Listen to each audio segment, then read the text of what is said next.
എല്ലാവർക്കും നമസ്കാരം. ഏറെക്കാലം കേടുകൂടാതെ ഇരിക്കുന്ന അടിപൊളി സ്വാദുള്ള ഒരു ക്യാരറ്റ് പിക്കിളാണ് നമ്മൾ ഇന്ന് തയ്യാറാക്കുന്നത്. അപ്പോൾ 1 കിലോ ക്യാരറ്റ് നന്നായിട്ട് കഴുകി തൊലിയെല്ലാം കളഞ്ഞ് വീണ്ടും നന്നായിട്ട് കഴുകി ഉണങ്ങിയ തുണി വെച്ച് നന്നായിട്ട് തുടച്ച് എടുക്കണം. ഇനി ഇതുപോലെ കട്ട് ചെയ്തിട്ട് നമ്മൾ വീണ്ടും അത് ഈർക്കിലി പോലെ കനം കുറച്ച് നീളത്തിലരിഞ്ഞ് വെയിലിലോ അല്ലെങ്കിൽ ഫാനിൻ്റെ അടിയിലോ വെച്ച് നന്നായിട്ട് ഒരു 3/4% ഉണങ്ങിക്കിട്ടണം. വെയിലത്ത് വെച്ച് ഉണങ്ങുന്നതാണ് നല്ലത്. അപ്പോൾ ഒട്ടും ഈർപ്പമില്ലാതെ ഇരിക്കും. ഒരു 150 മില്ലി നല്ലെണ്ണ പാനിലേക്ക് നമുക്ക് ഒഴിച്ചു കൊടുക്കാം. നല്ലെണ്ണ ചൂടാകുമ്പോഴത്തേക്ക് നമുക്ക് 1 ടീസ്പൂൺ കടുക് നന്നായിട്ട് പൊട്ടിക്കഴിയുമ്പോഴത്തേക്ക് നമുക്ക് വെളുത്തുള്ളി അരിഞ്ഞത് ചേർത്ത് കൊടുക്കാം. വെളുത്തുള്ളി ഒരു 3 ടേബിൾ സ്പൂൺ വെളുത്തുള്ളി അരിഞ്ഞത് ചേർത്ത് കൊടുക്കാം. വെളുത്തുള്ളി ചേർത്ത് ഒന്ന് വഴറ്റി കഴിയുമ്പോഴത്തേക്ക് നമുക്ക് അതുപോലെ കനം കുറച്ച് നീളത്തിൽ അരിഞ്ഞു വെച്ചിരിക്കുന്ന ഇഞ്ചി 3 ടേബിൾ സ്പൂൺ ചേർത്ത് കൊടുക്കുക. ഇഞ്ചിയും കൂടെ ചേർത്ത് നമുക്കൊന്ന് വഴറ്റാം.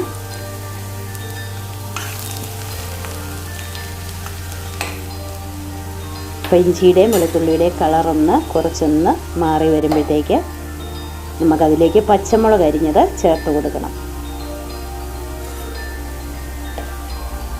പച്ചമുളക് ചേർത്ത് കൊടുക്കാം. ഒരു 2 ടേബിൾ സ്പൂൺ പച്ചമുളക് അരിഞ്ഞിട്ട് ചേർത്ത് കൊടുക്കാം. പച്ചമുളകും കൂടെ ചേർത്ത് നന്നായിട്ടൊന്ന് വഴറ്റാം.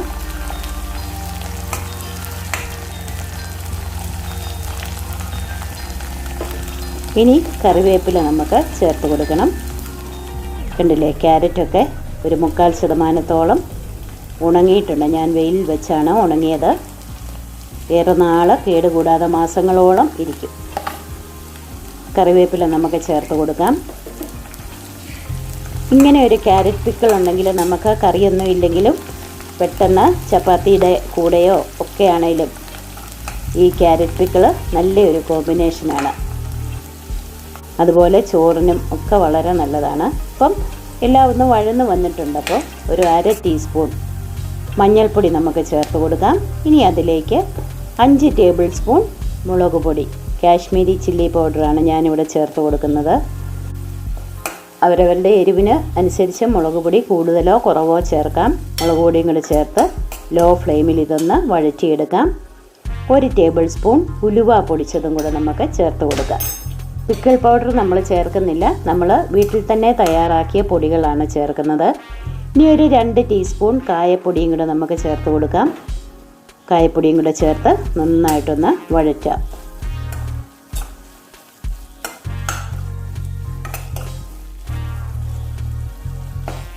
അപ്പോൾ വഴന്ന് വന്നിട്ടുണ്ട്. ഇനി നമ്മൾ ഉണങ്ങിയെടുത്ത് വെച്ചിരിക്കുന്ന ക്യാരറ്റ് അതിലേക്ക് ചേർത്ത് നന്നായിട്ടൊന്ന് വഴറ്റാം.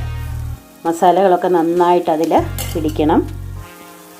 അപ്പോൾ ഞാൻ ഈ വീഡിയോ എഡിറ്റ് ചെയ്തിരിക്കുന്നത് യൂട്യൂബ് ക്രിയേറ്റ് എന്ന് പറയുന്ന നമ്മുടെ പുതിയ ആപ്പിലാണ്. ഞാൻ എല്ലാം ഒന്ന് പഠിച്ചു വരുന്നതേ ഉള്ളൂ. എന്തെങ്കിലുമൊക്കെ ഫോൾട്ട് ഉണ്ടെങ്കിൽ നിങ്ങളൊന്ന് ക്ഷമിക്കണം. അപ്പോൾ അടിപൊളി ഒരു ആപ്പാണ്. അതിലൊന്ന് എഡിറ്റ് ചെയ്യാമെന്ന് ഞാൻ വിചാരിച്ചു. അപ്പോൾ എണ്ണ കുറവായിരുന്നത് കൊണ്ട് ഒരു 4 ടേബിൾ സ്പൂൺ വെളിച്ചെണ്ണയും കൂടെ ഞാൻ ചേർത്ത് കൊടുത്തിട്ടുണ്ട്. ആ എണ്ണയും കൂടെ ചേർത്ത് നന്നായിട്ടൊന്ന് വഴറ്റാം. ശരിക്കും 150 മില്ലി നല്ലെണ്ണ തന്നെ വേണം. ഇനി നമുക്ക് ഉപ്പ് പൊടി ചേർത്ത് കൊടുക്കാം. 2-3 ടീസ്പൂൺ ഉപ്പ് പൊടി അവരവരുടെ ഉപ്പിൻ്റെ പാകം അനുസരിച്ച് ചേർത്ത് നന്നായിട്ടൊന്ന് ഇളക്കാം. ഒന്നുകൂടെ ഒന്ന് വഴന്ന് വരണം. അപ്പോൾ ഇനി വിനാഗിരിയാണ് നമ്മൾ ചേർക്കുന്നത്. 3/4 കപ്പ് മുതൽ 1 കപ്പ് വരെ വിനാഗിരി ചേർക്കാം. ഈ വിനാഗിരിയും കൂടെ ചേർക്കുമ്പോഴാണ് ഏറെക്കാലം കേടുകൂടാതെ ഇരിക്കുന്നത്. അപ്പോൾ ആവശ്യത്തിനുള്ള ഒരു പുളിയും വേണമല്ലോ നമ്മുടെ പിക്കിളിന്. ക്യാരറ്റിന് അല്ലെങ്കിൽ പുളി കുറവല്ലേ. അപ്പം വിനാഗിരിയും കൂടെ ചേർത്താലേ പുളിയാകത്തുള്ളൂ. അപ്പം നമ്മുടെ കിടിലൻ ക്യാരറ്റ് പിക്കിൾ റെഡി ആയിട്ടുണ്ട്. നന്നായി ഉണങ്ങിയ ഗ്ലാസ് ബോട്ടിലാക്കി സൂക്ഷിക്കാം.